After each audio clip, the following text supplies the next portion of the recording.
죽기 직전 노파는 단 한마디를 남겼다고 전해집니다. 불이 경기 하늘을 덮고 왕관이 떨어진다. 그 말을 들은 가족들은 처음에는 아무 뜻도 알지 못했습니다. 늙고 병든 사람이 마지막 순간에 남긴 혼잣말이라고 생각했습니다. 사람은 죽음이 가까워지면 지나온 삶의 그림자와 아직 놓지 못한 걱정이 뒤섞여 알 수 없는 말을 하기도 합니다. 그 짧은 문장 안에는 한 사람의 죽음보다 더 큰 시대의 흔들림이 담겨 있는 듯했습니다. 2024년 가을 경기도의 한 낡은 창고에서 오래된 삼배 보자기 하나가 발견되었다고 합니다. 창고는 오랫동안 사람이 드나들지 않은 곳이었습니다. 나무는 습기를 먹어 뒤틀려 있었고 지붕 아래에는 먼지와 거미줄이 내려앉아 있었습니다. 바람이 불 때마다 낡은 양철 지붕이 낮게 울었고 오래된 장독과 깨진 농기구들 사이에 그 보자기가 놓여 있었다고 합니다. 그러나 보자기를 들어올리는 순간 이상하게도 묵직한 느낌이 손끝에 전해졌습니다. 보자기를 풀자 그 안에는 수십 장의 한지가 겹겹이 들어 있었습니다. 세월을 견딘 한지는 누렇게 변해 있었고 군데군데 먹물이 번져 있었습니다. 그러나 글씨는 놀라울 만큼 날카로웠습니다. 마치 떨리는 손으로 쓴 것이 아니라 무언가에 사로잡힌 사람이 단숨에 쏟아낸 글처럼 보였다고 합니다. 그 한 줄을 읽는 순간 사람들은 아무 말도 하지 못했다고 합니다. 오래된 종이에서 나는 냄새 손끝에 닿는 거친 섬유의 감촉 글자 사이로 스며있는 긴 침묵. 그것은 단순한 낡은 문서가 아니었습니다. 누군가가 평생 숨기고 누군가가 목숨처럼 지켜오고 누군가가 죽기 전까지 꺼내지 말라고 당부한 기록이었습니다. 그리고 그 기록의 주인공은 경기도 포천 일대에서 한때 이름이 낮게 살아생전 그녀의 예언은 국가기관에 의해 인정된 적도 없었고 신문 지면에 정식으로 기록된 적도 거의 없었다고 전해집니다. 그러나 어떤 이름은 기록보다 사람들의 기억 속에서 더 오래 살아남습니다. 마을 사람들의 입에서 입으로 제자의 증언에서 또 다른 증언으로 잊힌 듯하다가도 큰 사건이 터질 때마다 다시 떠오르는 이름이 있습니다. 나라가 갈라지고 전쟁이 터지고 수많은 사람들이 집과 고향을 잃었습니다. 관계순 역시 한국 전쟁이 끝난 뒤 피난민의 신분으로 남쪽에 내려온 사람들 중 하나였다고 합니다. 고향을 두고 내려온 사람의 마음은 평생 한쪽이 비어 있습니다. 몸은 남쪽에 있어도 꿈속에서는 북쪽의 산과들을 걷고 밥을 먹다가도 떠나온 집에 우물과 마당이 떠오릅니다. 밥을 제대로 먹지 못했고 밤에는 잠을 이루지 못했습니다. 아무도 없는 방에서 혼자 중얼거렸고 때로는 몸을 떨며 쓰러지기도 했습니다. 가족들은 처음에 젖을 병이라고 생각했습니다. 병원을 찾아가 보기도 했지만 뚜렷한 원인을 알 수 없었다고 합니다. 어떤 이는 귀신이 들렸다고 했고 어떤 이는 전쟁의 충격이 뒤늦게 찾아온 것이라고 했습니다. 그러나 그녀 안에서 일어나고 있던 고통은 그것이 실제 신탁이었는지 한 여인의 깊은 고통이 시대의 흐름을 비춘 것인지는 우리가 쉽게 단정할 수 없습니다. 그러나 분명한 것은 하나 있습니다. 큰 고통을 겪은 사람의 마음에는 때로 시대의 상처가 함께 들어옵니다. 개인의 병처럼 보이지만 그 안에는 가족의 슬픔, 전쟁의 잔상, 나라의 분열, 사람들의 두려움이 함께 엉켜 있을 수 있습니다. 그로부터 3년이 지난 1956년 강계수는 경기도 포천 인근의 늙은 무당에게서 신내림을 받았다고 합니다. 신내림의 현장을 본 이들은 훗날 이렇게 전했습니다. 그녀가 사흘 밤낮을 쉬지 않고 신물을 추었고 목이 쉬도록 울부짖었으며 그 시간이 지나자 눈빛이 완전히 달라졌다고 말입니다. 물론 이런 증언은 시간이 지나며 덧붙여지고 변형되었을 수도 있습니다. 사람들은 그녀를 평범한 이웃으로 대하지 않기 시작했습니다. 누군가에게는 두려운 사람이었고 누군가에게는 의지할 사람이었습니다. 먹고 살 길이 막힌 농민이 찾아왔고 자식 문제로 밥 못 이루는 어머니가 찾아왔고 장사를 시작하려는 사람이 찾아왔습니다. 그 시대의 사람들에게 무당의 신당은 단순히 점을 보는 곳이 아니었습니다. 강계순의 이름이 조금씩 퍼지기 시작한 것은 1960년대 초반이었다고 전해집니다. 처음에는 작은 소문이었습니다. 포천 쪽에 신기가 센 여자가 있다더라. 그 사람이 말한 대로 일이 되었다더라. 물난리 날 것을 미리 말했다더라. 이런 말들이 시장과 마을, 장터와 술자리에서 조용히 떠돌았습니다. 찾아오는 사람들도 점점 늘었습니다. 앞날에 대한 한마디였습니다. 그러나 이름이 퍼지는 것은 복이기도 하지만 화이기도 합니다. 특히 권력이 예민했던 시절에는 더욱 그러했습니다. 관계순이 권력의 향방과 정치의 변화를 말한다는 소문이 퍼지자 그녀의 존재는 군사정부의 눈에 들어오게 되었다고 합니다.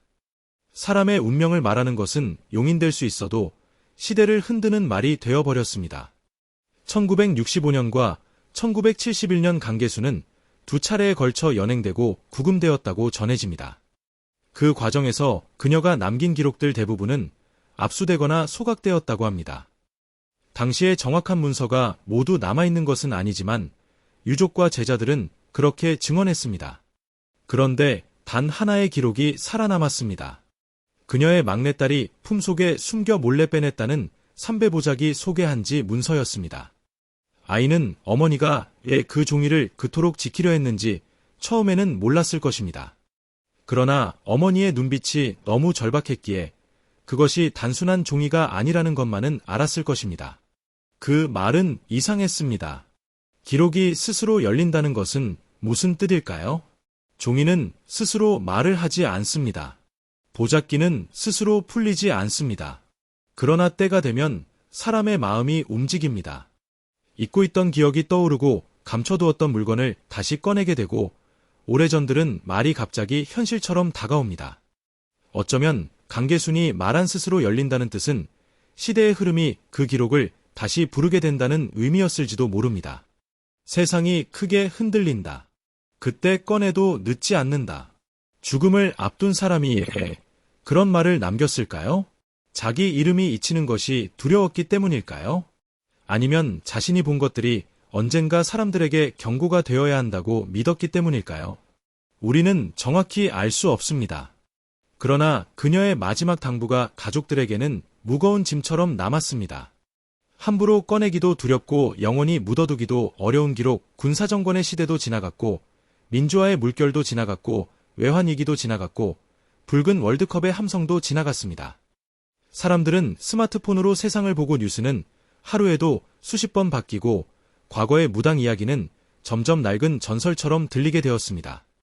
그런데 2024년 가을 오래된 창고에서 그 보자기가 다시 세상 밖으로 나왔습니다. 그러나 더 이상 묻어둘 수 없다는 느낌도 있었다고 합니다. 세상이 이미 충분히 흔들리고 있었기 때문입니다. 정치의 말은 날카로워졌고 경제의 숫자는 화려했지만 사람들의 밥상은 가벼워졌고 자연은 물과 불로 경고를 보내는 듯했습니다. 사람들은 서로를 믿지 못했고 권력은 다시 관청의 문 앞에 서고 있었습니다. 그때 오래된 문서의 문장들이 이상하게 현재의 공기와 맞닿아 보였습니다. 지나고 두 번의 봄이 더우면 남쪽 땅의 높은 자리에서 왕관이 소리 없이 굴러떨어진다. 국민의 울음이 하늘에 닿는 날 강을 거슬러 오른 물고기가 마침내 그 자리를 차지할 것이다. 그러나 그 뒤에도 세상은 한동안 얼음과 불 사이에서 떠도니 섣불리 환호하지 말라. 이 문장을 읽을 때 사람들은 저마다 다른 얼굴을 떠올렸습니다. 어떤 사람은 정치의 변화를 생각했고 어떤 사람은 그러나 저는 이 문장에서 가장 중요한 것은 누가 왕관을 쓰고 누가 물고기인가 하는 문제가 아니라고 생각합니다. 더 중요한 것은 마지막 구절입니다. 섣불리 환호하지 말라. 이것이야말로 예언의 핵심입니다. 사람들은 권력이 무너지면 모든 것이 끝났다고 생각합니다. 누군가가 자리에서 내려오면 세상이 갑자기 밝아질 것처럼 여깁니다. 왕관이 떨어지는 것은 결과입니다. 그러나 그 왕관을 떠받친 원인은 무엇이었습니까? 사람들의 욕심, 편가르기, 침묵, 분노, 권력을 향한 집착 이것을 보지 못하면 새로운 왕관도 언젠가 같은 무게로 떨어질 수 있습니다. 강계순의 신탁이 정말 하늘에서 내려온 것인지 아니면 한 시대를 통과한 여인의 통찰이 상징의 언어로 남은 것인지는 우리가 단정할 수 없습니다. 권력이 교만해질 때 무엇이 오는지, 돈이 탐욕으로 변할 때 무엇이 무너지는지, 자연을 무시할 때 어떤 경고가 돌아오는지, 그리고 사람들이 미움을 선택할 때 하늘과 땅이 어떻게 함께 흔들리는지를 말하고 있습니다. 외연은 맞추기 위한 놀이가 아닙니다. 외연은 사람을 겁주기 위한 도구도 아닙니다. 진짜 외연이 있다면 그것은 미래를 고정시키는 말이 아니라 이것이 예언의 참뜻일 것입니다. 강계수는 생전에 이런 말을 남겼다고 전해집니다. 내가 본 것이 틀리기를 바란다. 하지만 하늘이 보여준 것은 한 번도 빗나간 적이 없었다. 저는 이 말을 들을 때마다 한 여인의 자랑보다 무거운 고통을 느낍니다. 외언이 맞는다는 것은 기쁜 일이 아닙니다. 만약 그 외언이 재앙과 몰락과 눈물에 관한 것이라면 맞았다는 사실은 오히려 더 큰 슬픔입니다. 그녀는 좋은 것을 보고 싶었지만 하늘은 늘 경고해야 할 것을 먼저 보여주었다고 말했습니다. 강계순의 이름이 사람들 입에 오래 남은 이유는 단순히 그녀가 무당이었기 때문이 아니었습니다. 그 시대에는 무당도 많았고 신당도 많았고 앞날을 말하는 사람도 적지 않았습니다. 그러나 많은 이름은 바람처럼 사라졌고 몇몇 이름만 오래 남았습니다. 오래전 누군가가 말했다는 예언은 시간이 지나며 조금씩 변할 수 있습니다. 사람들의 기억은 완전하지 않고 큰 사건이 일어난 뒤에는 과거의 문장을 현재에 맞추어 해석하려는 마음도 생깁니다.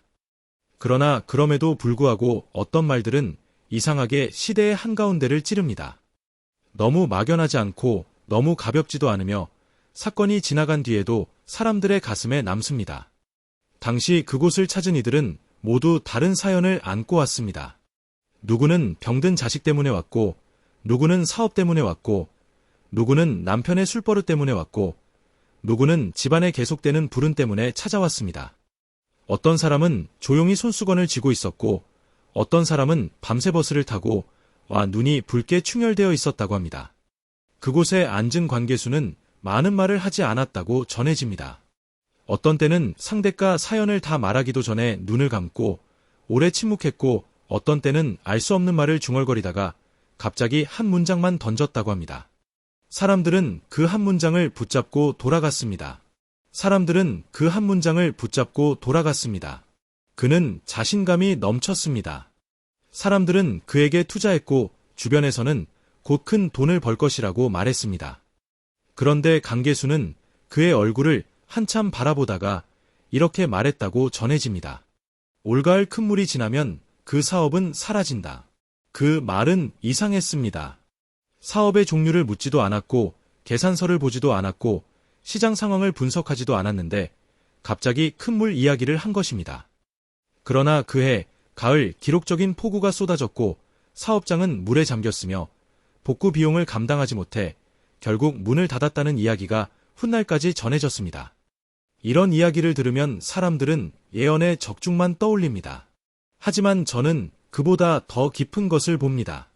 강계순의 말이 정말 미래를 본 것이었는지 아니면 그 땅의 낮은 지형과 불안한 구조 사람들의 과도한 욕심을 직감한 것이었는지 그러다 어느 날 물이 차오르면 비로소 깨닫습니다. 무너진 것은 사업장이 아니라 경고를 무시한 마음이었다는 것을 말입니다. 강계순의 이름이 더 넓게 회자되기 시작한 것은 1980년의 일로 전해집니다. 당시 그녀는 주변의 제자들에게 이런 말을 남겼다고 합니다. 남쪽 하늘의 군복을 입은 자가 오래지 않아 권좌에서 쫓겨난다. 민심이 돌아서는 그날 그의 머리 위에서 하늘이 무너진다. 대통령 직선제 개헌. 거리로 쏟아져 나온 시민들. 오랫동안 눌려있던 민심의 폭발. 그리고 군사정권의 실질적 종식. 사람들은 그제야 강계순이 말한 군복을 입은 자와 민심이 돌아서는 날을 떠올렸다고 합니다. 하지만 여기서도 중요한 것은 특정 인물이 아닙니다. 중요한 것은 권력의 업입니다. 권력이 사람들의 입을 막고 고통을 외면하고 두려움으로 복종을 만들면 그 업은 사라지지 않습니다. 조용히 쌓였다가 어느 날 민심이라는 이름으로 돌아옵니다. 부처님께서는 모든 것은 원인과 조건이 모여 결과를 만든다고 하셨습니다. 큰 정치의 변화도 마찬가지입니다. 강계순의 예언 가운데 많은 사람들에게 가장 섬뜩하게 전해진 이야기는 1990년대 초의 일입니다. 그녀가 서울 한강 인근을 지나가던 길이었다고 합니다. 답사를 마치고 돌아오던 중 갑자기 걸음을 멈추더니 물가를 한참 바라보다가 이렇게 말했다고 전해집니다. 한강 인근 교통의 뼈대가 무너진다. 물이 흐르는 곳 옆에 세워진 인간의 건축물이 비명도 없이 꺾인다. 교통의 뼈대가 무엇인지 건축물이 비명도 없이 꺾인다는 것이 무엇인지 알 수 없었습니다. 그러나 1994년 10월 성수대교가 붕괴했습니다. 그리고 이듬해인 1995년 6월 삼풍백화점이 무너졌습니다. 두 사건은 대한민국 사회 전체를 깊은 충격에 빠뜨렸습니다. 수많은 생명이 한순간에 사라졌고, 그러나 저는 이 대목에서 예언의 신비보다 인간의 방심을 더 무겁게 봅니다.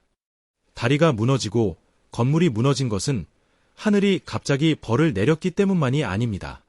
그 안에는 부실한 관리, 빠른 성장에 취한 마음, 안전보다 이익을 앞세운 선택 괜찮겠지라는 무책임한 생각들이 함께 있었습니다. 무너진 것은 다리만이 아니었습니다. 무너진 것은 설명을 숫자로 계산했던 시대의 오만이었습니다. 불교에서는 업은 신비한 저주가 아닙니다. 우리가 반복해서 하는 선택이 쌓인 것입니다. 작은 부주의, 작은 거짓, 작은 생략, 작은 탐욕이 모이면 언젠가 눈에 보이는 붕괴로 나타납니다. 어느 가족이 있었습니다. 아침에 집을 나간 딸이 돌아오지 않았습니다. 백화점에 잠시 들렀을 뿐인데 그날이 마지막이 되었습니다. 어머니는 며칠 동안 밥을 먹지 못했고 아버지는 텔레비전 화면을 보며 아무 말도 하지 못했습니다. 삶 전체가 무너지는 일이었습니다. 외연이 무서운 이유는 사건을 맞춰서가 아닙니다. 그 사건 뒤에 실제 사람들의 울음이 있기 때문입니다. 강계순의 과거 예언으로 자주 언급되는 또 하나의 대목은 1997년 외환위기에 관한 것입니다.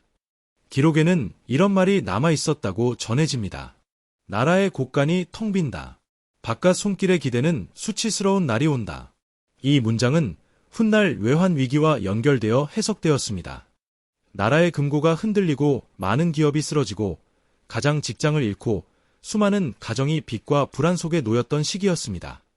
사람들은 갑자기 평생 직장이라는 말이 얼마나 허망한지 알게 되었고 어제까지 멀쩡하던 회사가 오늘 문을 닫는 것을 보았습니다. 아버지들은 가족에게 실직 사실을 말하지 못해 넥타이를 메고 집을 나갔고 어머니들은 금반지를 빼어 나라를 위해 내놓았습니다. 다음 달 월세는 어떻게 낼지 아이 학원비는 줄여야 알지 부모님 병원비는 어떻게 할지 사람들은 밤마다 숫자를 세웠습니다. 경제 위기는 통계로만 오지 않습니다. 경제 위기는 식탁 위에 옵니다. 아이에게 사주던 반찬이 줄고 부부의 말이 줄고 늦은 밤 한숨이 늘어납니다. 강계순의 신탁이 이를 예고했다고 믿는 사람들은 나라의 곳간이 텅 빈다는 표현에 소름을 느꼈다고 합니다. 과도한 빚, 무리한 확장, 겉으로만 커 보이려는 욕망, 위험을 덮어두려는 마음들이 쌓인 결과였습니다. 개인도 그렇고 기업도 그렇고 나라도 그렇습니다. 속이 비었는 데만 크게 보이려 하면 언젠가 바람이 빠집니다. 곳간이 비어있는데 잔치를 계속하면 언젠가 손님 앞에서 부끄러움을 당합니다. 그날만큼은 남녀노소 모두가 하나의 가슴으로 뛴다. 이 문장을 읽으면 앞선 재난의 그림자 속에서도 잠시 숨을 돌리게 됩니다. 실제로 2002년 대한민국은 붉은 물결로 가득 찼습니다. 거리에는 사람들이 모였고 모르는 사람끼리도 함께 웃고 울었습니다. 나이도 지역도 직업도 잠시 잊었습니다. 외연이 늘 재앙만 말한다면 사람은 지칩니다. 경고만 계속되면 마음은 다칩니다. 그러나 강계순의 기록 속에는 어둠만이 아니라 빛도 있었다고 전해집니다. 나라가 흔들릴 때도 사람들의 마음이 하나로 모이면 큰 힘이 생긴다는 것, 분열과 불안 속에서도 공동의 기쁨이 사람들을 다시 살릴 수 있다는 것, 이것은 단순한 스포츠의 예언이 아니라 공동업을 바꿀 수 있는 희망의 장면처럼 읽힙니다. 그 예언들에는 늘 이면의 원인이 함께 있었습니다. 물난리는 단순한 물난리가 아니라 경고를 무시한 욕심을 비추었고 권력의 변화는 단순한 정치 사건이 아니라 민심을 억눌렀던 업을 드러냈으며 다리와 건물의 붕괴는 안전을 가볍게 여긴 시대의 오만을 보여주었습니다. 외환위기는 속이 비었는데 겉만 키운 탐욕을 비추었고 붉은 월드컵은 사람들의 마음이 하나가 될 때 생기는 희망을 보여주었습니다. 많은 사람들은 미래가 궁금해서 예언을 찾습니다. 내일 무슨 일이 일어날지, 누가 올라가고 누가 내려갈지, 돈이 오를지 떨어질지 알고 싶어 합니다. 그러나 진짜 중요한 것은 미래가 아니라 현재의 마음입니다. 오늘 우리가 어떤 원인을 심고 있는가? 오늘 우리가 어떤 말을 하고 있는가? 오늘 우리가 어떤 말을 하고 있는가? 오늘 우리가 어떤 말을 하고 있는가? 이것을 보지 못하면 예언을 아무리 들어도 삶은 바뀌지 않습니다. 과거의 예언이 아무리 놀랍다 해도 사람들이 지금 그 기록을 다시 펼쳐보는 이유는 과거 때문만은 아닙니다. 진짜 이유는 2026년을 향한 문장들 때문입니다. 왕관이 떨어진다는 말, 강을 거슬러 오른 물고기가 오른다는 말, 물과 불이 같은 해에 찾아온다는 말, 황금빛 거품이 하늘까지 치솟는다는 말, 이 모든 문장들이 오늘의 정치, 자연, 경제와 기묘하게 겹쳐 보였기 때문입니다. 누가 떨어질까만 궁금해하지 마십시오. 무엇이 무너질까만 기다리지 마십시오. 외연을 구경거리로 만들면 또 다른 업을 짓게 됩니다. 중요한 것은 지금 우리가 어떤 선택을 할 것인가입니다. 미움으로 볼 것인가? 경고로 들을 것인가? 두려움으로 숨을 것인가? 지혜로 바꿀 것인가? 강계순의 보자기 속에서 사람들의 손을 가장 오래 멈추게 한 것은 그 중에서도 2026년을 향한 문장들은 유난히 날이 서 있었습니다. 정치의 왕관, 강을 거슬러 오르는 물고기, 가을이 오기 전의 물, 경기 북쪽 하늘을 물들이는 불, 그리고 하늘까지 치솟는 황금빛 거품. 이 모든 상징들이 한 해 안에 서로 얽혀 나타나는 것처럼 적혀 있었다고 전해집니다. 사람들은 외연을 볼 때 가장 먼저 묻습니다. 그러나 저는 오늘 그 질문보다 더 깊은 질문을 함께 던지고 싶습니다. 왜 그런 상징이 나타났는가? 왜 하필 왕관인가? 왜 하필 물고기인가? 왜 물과 불이 같은 해에 함께 등장하는가? 왜 황금빛 거품이라는 말이 반복되는가? 예언을 사람 이름 맞히는 놀이로만 읽으면 그 안에 담긴 경고를 놓치게 됩니다. 강계순의 기록에는 이름이 거의 등장하지 않았다고 합니다. 이것은 단순히 신중함 때문만은 아니었을 것입니다.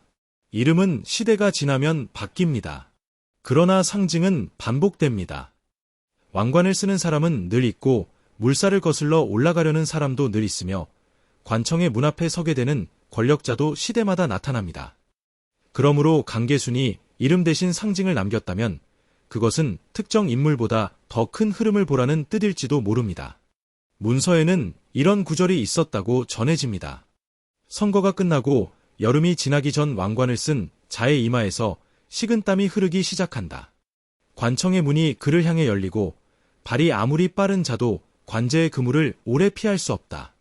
국민의 원이 하늘에 닿는 날 왕관은 소리 없이 스스로 굴러 떨어질 것이다. 이 문장은 사람들의 상상력을 강하게 자극했습니다. 높은 자리에 앉은 사람은 더 많은 것을 볼 수 있지만 더 많은 업도 짊어져야 합니다. 자신의 말 한마디가 수많은 사람의 삶을 흔들 수 있고 자신의 판단 하나가 나라의 방향을 바꿀 수 있습니다. 그래서 왕관은 복이면서 동시에 시험입니다. 불교의 눈으로 보면 높은 자리는 전생의 복만으로 얻는 것이 아닙니다. 권력을 진실을 가리는 데 쓰면 언젠가 그 진실은 더 큰 소리로 돌아옵니다. 그러므로 왕관이 떨어진다는 말은 단지 한 사람의 몰락만을 뜻하지 않습니다. 권력이 본래의 길에서 벗어났을 때 그 무게를 더 이상 견디지 못하고 스스로 굴러 떨어지는 장면을 뜻합니다. 여기서 중요한 표현은 소리 없이입니다. 큰 폭발처럼 무너지는 것이 아니라 어느 날 문득 이미 기울어져 있었음을 알게 되는 것입니다. 겉으로는 평온해 보이지만 내부의 신뢰가 이미 빠져나가고 주변의 사람들이 하나 둘 등을 돌리고 민심이 마음속에서 이미 판단을 내렸다면 왕관은 이미 흔들리고 있는 것입니다. 소리는 나중에 들릴 뿐 무너짐은 그보다 훨씬 전에 시작됩니다. 강계순의 기록은 왕관이 떨어진 뒤의 장면도 말하고 있었다고 전해집니다. 왕관이 굴러떨어진 그 자리에 강을 거슬러 오른 물고기가 오른다. 강을 거슬러 오른 물고기. 이 상징은 참 묘합니다. 물고기는 본래 물을 따라 헤엄칩니다. 그러나 강을 거슬러 오른다는 것은 순탄한 길이 아니라는 뜻입니다. 흐름을 거스르고 돌에 부딪히고 물살을 이기며 올라온 존재입니다. 그래서 이 상징은 고난을 지나온 사람, 낮은 곳에서 높은 곳으로 올라온 사람, 많은 반대와 시련 속에서도 버틴 사람을 떠올리게 합니다. 물고기가 왕관의 자리에 오른다고 해서 세상이 곧바로 평온해지는 것은 아닙니다. 기록은 오히려 말합니다. 물살은 여전히 세다. 이것이 무서운 부분입니다. 사람들은 새로운 사람이 오르면 모든 문제가 해결될 것이라고 믿고 싶어 합니다.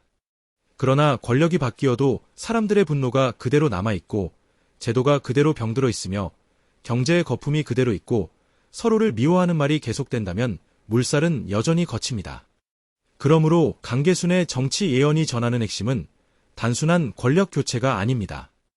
권력이 바뀌는 것이 끝이 아니라 권력이 바뀐 뒤 그 권력이 어떤 마음으로 쓰이는가가 진짜 시험이라는 것입니다. 왕관이 떨어졌다고 환호하는 사람들도 조심해야 합니다. 남의 몰락을 보며 기뻐하는 마음 역시 업이 됩니다. 누군가의 죄가 드러나는 것을 보고 정의를 생각할 수는 있지만 강계순의 기록에도 이런 경고가 있었다고 합니다. 권력이 바뀌는 것을 보고 환호하는 자들이여 조심하라. 왕관이 떨어지는 것은 시작일 뿐이다. 진짜 시험은 그 이후에 온다. 새로운 자가 왕관을 쓰는 순간부터 또 다른 시험의 문이 열린다. 참 깊은 말입니다. 권력을 비판하는 사람도 권력을 주면 시험을 받습니다. 억울함을 말하던 사람도 높은 자리에 앉으면 누군가의 억울함을 외면할 수 있습니다. 정의를 외치던 사람도 자기 편의 잘못 앞에서는 눈을 감을 수 있습니다. 그래서 진짜 변화는 사람의 교체만으로 오지 않습니다. 마음의 교체가 있어야 합니다. 제도의 교체가 있어야 합니다. 말의 교체가 있어야 합니다. 미움의 언어가 줄고 진실을 감추는 습관이 줄고 권력을 사사롭게 쓰는 마음이 줄어야 합니다. 정치의 예언 뒤에는 자연의 외연이 이어졌습니다. 기록에서 2026년은 가을이 오기 전 강 위를 달리던 것이 물속으로 잠긴다. 사람들은 보이지 않는 것이 사라지는 것에는 익숙해져 있으나 눈앞에서 잠기는 것을 보는 날에는 하늘을 올려다보며 왜 막지 않았느냐고 묻게 될 것이다. 이 구절은 강이나 하천 위에서 운행하는 작은 이동수단 혹은 물가와 관련된 사고를 암시하는 것으로 해석되었습니다. 그러나 저는 여기서 특정 장소를 마치려는 마음보다 물이라는 상징을 먼저 보아야 한다고 생각합니다. 물은 조용할 때는 모든 것을 살리지만 한번 넘치면 인간이 쌓아올린 것들이 얼마나 약한지 보여줍니다. 우리는 물을 다스린다고 말하지만 사실 물은 완전히 다스릴 수 있는 것이 아닙니다. 우리가 할 수 있는 것은 물의 길을 막지 않고 자연의 흐름을 존중하며 탐욕으로 위험한 곳에 무리하게 쌓아 올리지 않는 것입니다. 인간이 쌓아 올린 것이 스스로의 열로 무너지는 빛이다. 이 문장은 더욱 섬뜩합니다. 경기 북쪽 하늘이 붉게 물든다는 표현은 큰 불을 떠올리게 합니다. 그러나 기록은 그것이 전쟁이 아니라고 말합니다. 인간이 쌓아올린 것이 스스로의 열로 무너지는 빛이라고 합니다. 이것은 단순한 화재만을 말하는 것이 아닐 수 있습니다. 과밀한 도시, 무리한 개발, 안전보다 속도를 앞세운 건축, 관리되지 않은 시설, 물과 불이 같은 해에 찾아온다는 것은 무엇을 뜻할까요? 물은 넘침이고 불은 타오름입니다. 하나는 아래로 흐르고 하나는 위로 솟습니다. 하나는 삼키고 하나는 태웁니다. 서로 반대되는 것 같지만 둘 다 인간의 교만을 낮추는 힘을 가지고 있습니다.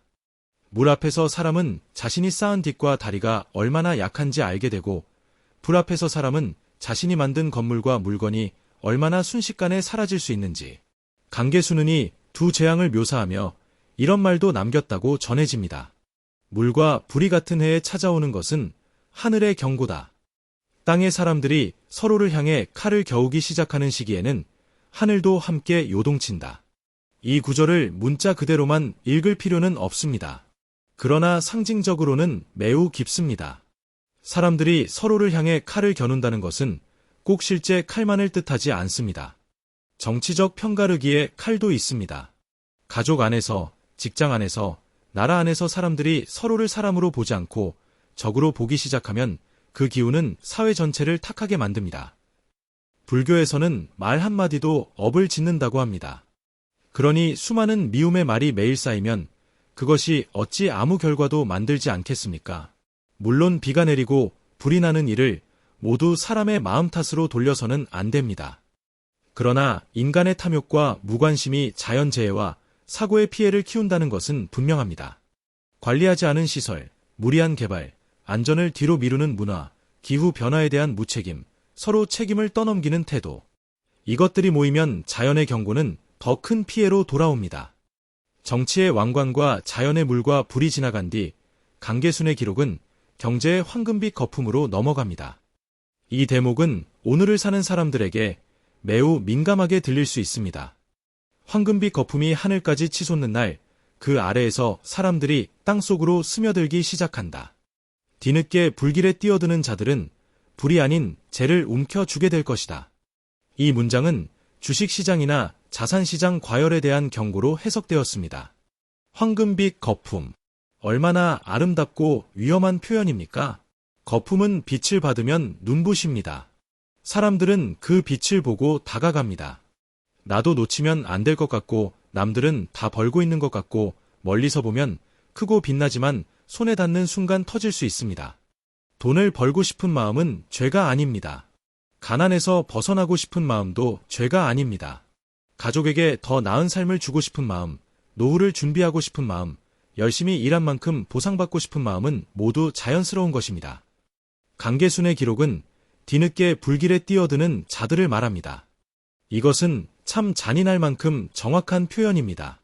시장이 뜨거워질수록 늦게 들어오는 사람들은 많아집니다. 초반에 조용히 준비한 사람보다 마지막 불꽃을 보고 달려드는 사람이 더 흥분합니다.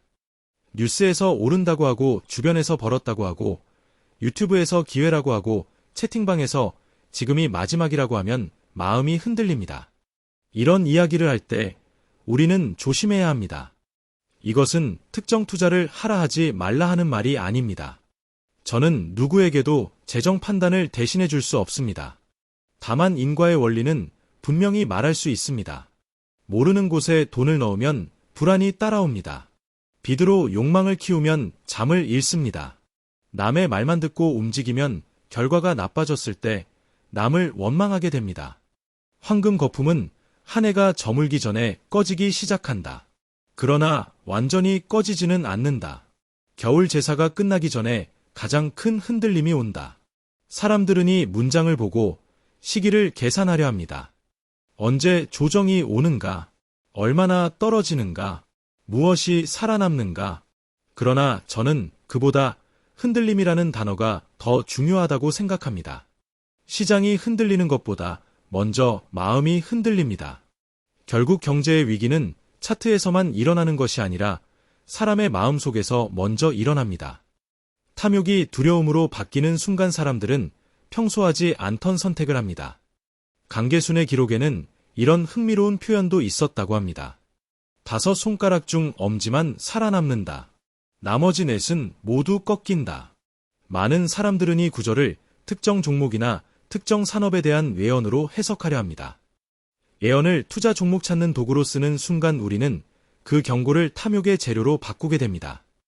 5 손가락 중 엄지만 살아남는다는 말은 모든 것이 함께 오르던 시기가 끝나면 진짜 힘이 있는 것만 남는다는 뜻으로 읽을 수도 있습니다.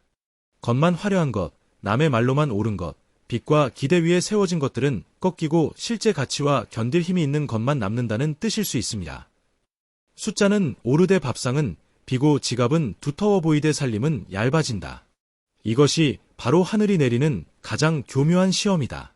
겉은 불꽃, 속은 얼음, 숫자는 오르되 밥상은 빈다. 이보다 현대인의 마음을 잘 표현한 말이 있을까요? 겉으로는 부유해 보이지만 실제 삶은 더 팍팍해지는 시대. 이것이 바로 겉은 불꽃이요, 속은 얼음인 시절입니다. 이런 시대의 사람은 비교심에 빠지기 쉽습니다. 남은 벌었다는데 나는 왜 못 벌었을까? 남은 집값이 올랐다는데 나는 여전히 월세일까? 남은 투자로 돈을 벌었다는데 나는 이렇게 조심만 하다가 기회를 놓쳤을까? 이 마음이 올라오면 평정심이 무너집니다. 남의 복을 보고 내 마음이 흔들릴 때 이미 내 복의 그릇이 흔들리기 시작합니다. 강계순의 경제 예언이 진짜로 말하려는 것은 폭락의 날짜가 아닐 것입니다. 그것은 탐욕의 마음을 보라는 경고입니다. 하늘이 모든 것을 주는 것처럼 보이는 시절이야말로 가장 큰 시험이라는 말, 정치의 왕관, 자연의 물과 불, 경제의 황금빛, 거품. 이 3가지는 서로 다른 이야기가 아닐 수 있습니다. 권력의 탐욕은 왕관을 흔들고 개발의 탐욕은 물과 불의 피해를 키우며 돈의 탐욕은 사람을 거품 속으로 끌어들입니다. 뿌리는 하나입니다. 더 가지려는 마음, 더 높아지려는 마음, 더 빨리 얻으려는 마음. 그리고 그 과정에서 생명과 진실과 양심을 가볍게 여기는 마음입니다. 권력을 가진 사람은 권력을 어떻게 쓰고 있는가? 돈을 가진 사람은 돈을 어떻게 쓰고 있는가? 개발을 하는 사람은 자연과 사람의 생명을 얼마나 생각하고 있는가? 뉴스를 보는 우리는 미움의 말에 얼마나 쉽게 휩쓸리고 있는가? 투자하는 우리는 탐욕과 두려움 사이에서 얼마나 자주 마음을 잃고 있는가? 정치의 왕관이 흔들리고 자연의 물과 불이 경고를 보내며 경제의 황금빛 거품이 사람들의 마음을 시험하는 그 시기 강계순의 기록은 관제라는 말은 단순히 법원과 검찰, 재판과 수사를 뜻하는 말로만 들릴 수 있습니다. 그러나 옛사람들이 말한 관제는 그것보다 더 넓었습니다. 그것은 사람이 지은 일이 마침내 공적인 자리 앞에 드러나는 순간이었습니다.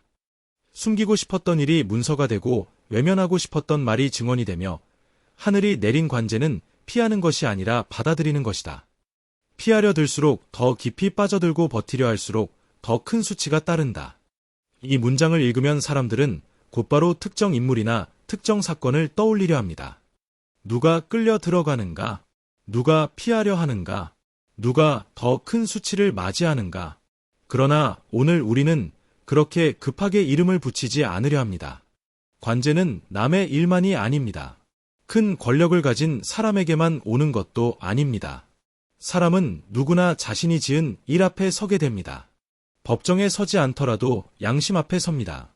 검찰 조사를 받지 않더라도 가족의 눈빛 앞에 섭니다. 세상이 모르는 잘못이라도 내 마음은 압니다. 그래서 관제는 법의 언어이면서 동시에 업의 언어입니다. 사람이 감추어둔 원인이 어느 날 결과의 모습으로 나타나는 것입니다. 기록에는 이런 말도 있었다고 합니다. 관제는 하늘이 인간에게 보내는 청구서다. 권력을 남용한 만큼 민심을 짓밟은 만큼 그 대가를 반드시 치르게 한다. 서두르지 않는다. 하지만 반드시 온다. 하늘은 서두르지 않지만 반드시 온다. 이 말은 참 무섭습니다. 사람은 눈앞에 결과가 바로 오지 않으면 자신의 잘못이 사라졌다고 착각합니다. 오늘 거짓말을 했는데 아무 일도 없으면 내일도 거짓말을 합니다. 오늘 남의 눈물을 외면했는데 내가 안전하면 내일도 외면합니다. 그러나 업은 사라지지 않습니다. 조용히 쌓입니다. 그리고 조건이 모이면 모습을 드러냅니다. 불교에서 이는 벌을 주기 위한 장치가 아닙니다. 이는 세상이 움직이는 방식입니다. 관제란 결국 사인업이 공적인 자리에서 모습을 드러내는 일입니다. 강계순의 기록에는 관제의 사슬이 단 한 명에 그치지 않을 것이라는 구절도 있었다고 합니다. 한 명이 끌려가면 그 뒤에 또 한 명이 이어진다. 사슬처럼 연결된 관제는 끊어지지 않는다. 첫 번째 문이 열리면 두 번째, 세 번째 문이 저절로 열린다. 이 말은 권력의 잘못이 혼자만의 일이 아니라는 것을 보여줍니다. 누군가는 지시하고 누군가는 문서를 만들고 누군가는 눈을 감고 누군가는 이익을 나눕니다. 그래서 한 사람의 문이 열리면 그 뒤에 문도 열립니다. 사슬은 가장 약한 고리부터 끊어진다고 합니다. 겉으로는 단단해 보이는 권력도 안에서 신뢰가 무너지면 작은 틈 하나로 무너질 수 있습니다. 그러나 여기서도 우리는 분노에만 머물러서는 안 됩니다. 다시는 그런 업을 짓지 말라는 뜻입니다. 남의 죄가 드러날 때 우리는 물어야 합니다. 나는 내 자리에서 권력을 바르게 쓰고 있는가?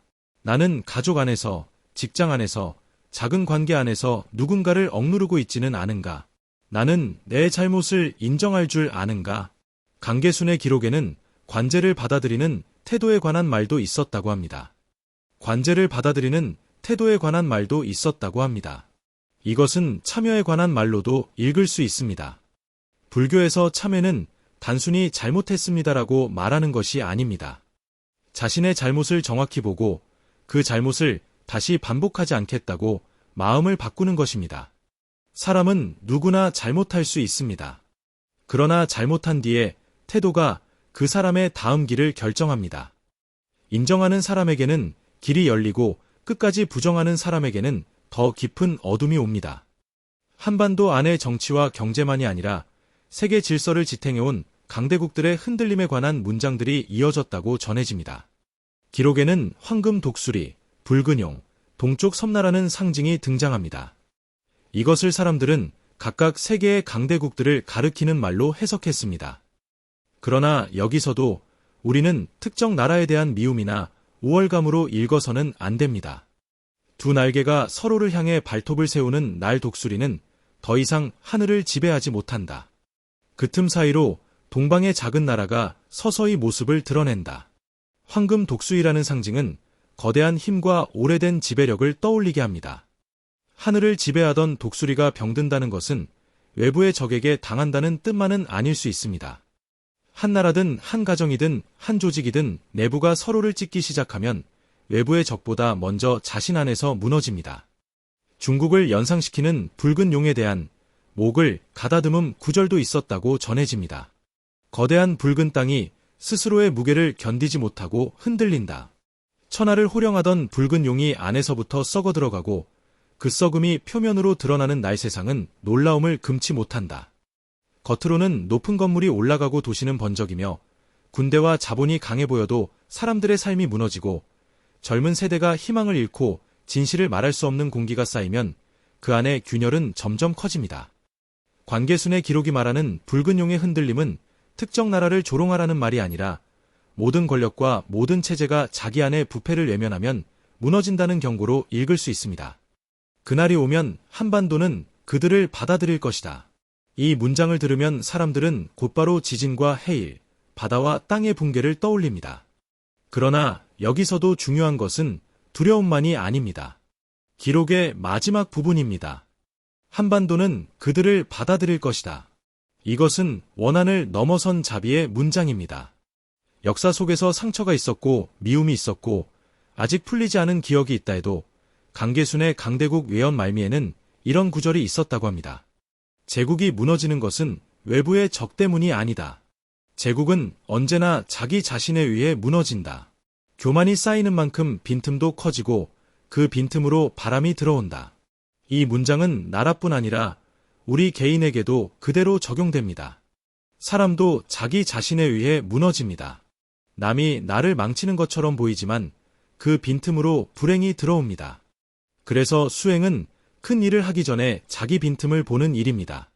내가 어디에서 교만한가? 어디에서 거짓말을 하는가? 어디에서 남을 무시하는가? 어디에서 욕심이 지나친가? 이것을 보는 사람이 무너지지 않습니다. 그런데 강계순의 기록은 어둠만을 말하지 않았습니다. 폭풍과 혼란의 예언들이 이어지는 가운데 문서의 후반부에는 갑자기 밝은 빛처럼 느껴지는 구절들이 등장했다고 재앙과 심판을 말하던 기록이 마지막에는 통일과 새로운 중심의 시대를 말하고 있었기 때문입니다.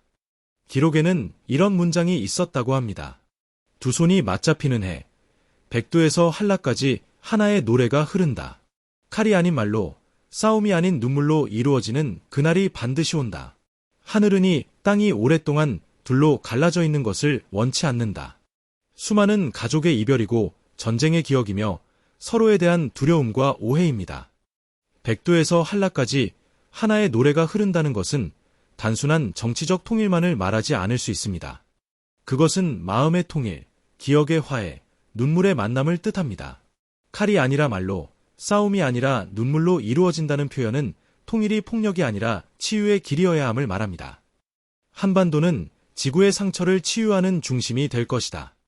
하지만 이 모든 것은 땅의 사람들이 하나 되어 서로를 사랑하는 것을 택할 때 가능하다. 분노를 택하면 하늘도 등을 돌린다. 이 구절이야말로 관계순 외연의 핵심일지 모릅니다. 미래는 주어지는 것이 아니라 선택하는 것입니다. 아무리 좋은 가능성이 있어도 사람들이 미움을 택하면 길은 닫힙니다. 아무리 하늘이 문을 열어주어도 사람들이 서로를 찢으면 그 문을 지나갈 수 없습니다.